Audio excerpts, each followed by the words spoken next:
Ndrozy tamin'ny fiaonana niaraka tamin'ny mpanao gazety moa ny ministry ny angovo tamin'ity androandroany ity tao anatin'izany nanambarany fa ny fanarenana ny orinasa JIRAMA no atao vaindohan-draharaha ny ministera izay sahaniny tsy tokony atao ambanin-javatra ihany koa ny famatsiana herinaratra ho an'ny Madagasikara Raymond.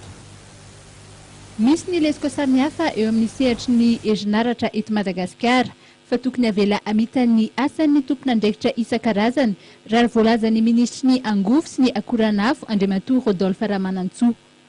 Fepetra maro no horaisiny eo amin'ny fanarenana ny JIRAMA, fanarenana arabola, arabarotra ary eo amin'ny fomba famokarana mba ho ambany kokoa ny vidin'ny herinaratra. Efa misy ny tetiandro napetraka raha ny fantatra androany.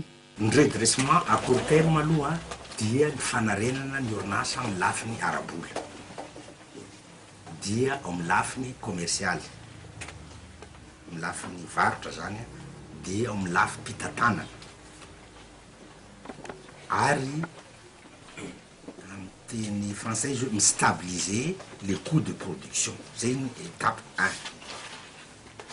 Zay zany eo raha ohatra petraka asika amin'ny feuille de route d'ici 26 juin.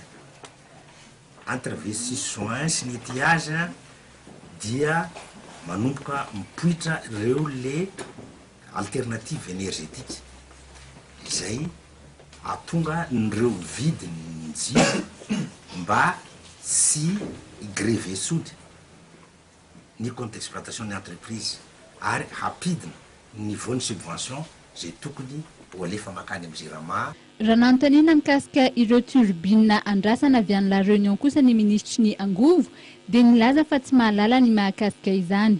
Nilaza ihany koa fa tsy mahalala ny pitsopitsoka mikasika ny Symbion Power ny tenany satria tsy tao anatin'ny dossier de passation izany. Merci beaucoup de l'information, je vais prendre note.